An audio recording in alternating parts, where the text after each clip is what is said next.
Assalamualaikum warahmatullahi wabarakatuh. Kembali lagi di mata kuliah statistik sosial. Seperti biasa, perkenalkan nama saya Anisha Septriunika, NIM 19042105.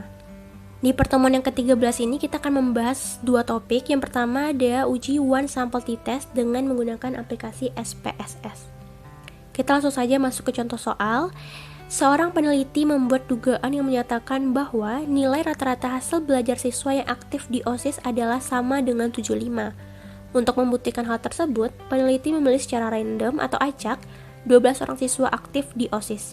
Adapun nilai rata-rata belajar ke 12 orang siswa tersebut bisa kita lihat pada tabel di samping. Nah, pada tabel di samping kita bisa melihat nilai rata-rata dari ke-12 siswa. Dan kita langsung saja masuk ke aplikasi SPSS. Baik, di sini kita sudah masuk ke aplikasi SPSS, di mana langkah awal kita mengisi bagian variabel view terlebih dahulu. Di sini saya sudah mengisi bagian kolom yang pertama sesuai dengan contoh soal, yaitu hasil, dan pada label saya masukkan hasil belajar. Nah, kita langsung saja masuk ke data view. Di sini saya sudah mengisi data-data sesuai dengan contoh soal. Selanjutnya kita langsung memasuki menu Analyze dan memilih Descriptive Statistik dan pilih bagian Explore. Pada bagian ini kita memasukkan hasil belajar ke bagian Dependent dan memilih Plots dan mencentang bagian Normality Plot with Test. Klik Continue dan klik OK. Nah, di sini terdapat beberapa hasil output. Kita akan melihat yang bagian tes normality terlebih dahulu. Karena pada one sample t-test kita harus mencari uji normalitas, baru kita bisa masuk ke uji t-test. Nah, pada test of normality atau uji normalitas ini kita bisa melihat bahwa pada bagian Shapiro-Wilk ini nilai signifikannya kecil dari 0,01. Maka dapat kita simpulkan bahwa jika nilai signifikan kecil dari 0,05, maka data berdistribusi tidak normal. Nah, setelah kita melakukan uji normalitas, kita bisa langsung masuk ke uji t-test. Tahapan yang pertama yaitu kita memilih bagian Analyze, kemudian kita memilih bagian Compare Means dan memilih bagian One Sample t-test. Nah, di sini kita memasukkan hasil belajar ke bagian test variabel, kemudian option, dan di sini pastikan 95% dan jangan lupa untuk mencentang bagian exclude case analysis by analysis. Klik continue dan klik OK. Di sini kita lihat yang bagian one sample test. Nah, terdapat nilai two-tilednya, nilai signifikan two-tilednya itu kecil dari 0,01. Maka dapat disimpulkan bahwa jika nilai signifikan two-tilednya kecil dari 0,05, maka HO ditolak. Jika HO ditolak, maka HA diterima. Artinya nilai rata-rata hasil belajar siswa yang aktif di OSIS tidak sama dengan 75. Kita masuk ke topik yang kedua, yaitu uji Paired Sample t-test.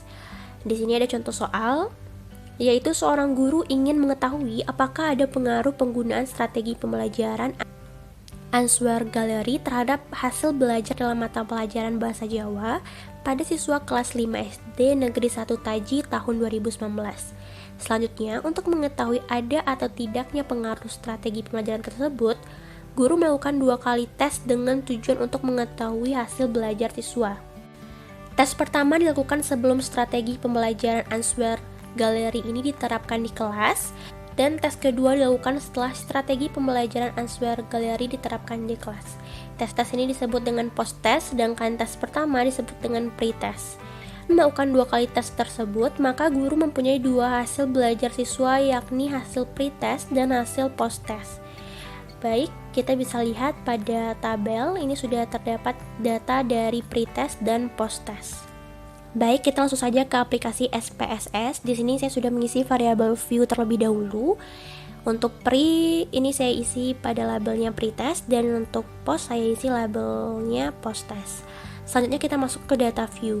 Nah, pada data view ini saya juga sudah masukkan data-data sesuai dengan contoh soal. Selanjutnya kita masuk ke bagian atau menu analyze, kemudian kita memilih bagian compare means dan pilih bagian paired sample t-test.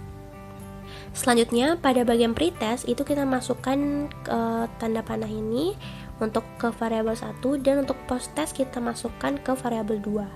Selanjutnya kita klik OK. Baik, di sini kita sudah melihat hasil output dari beberapa macam tabel. Nah, yang kita lihat di sini pada paired sample t-test. Nah, di sini kita lihat pada nilai signifikan totaletnya yaitu 0,003.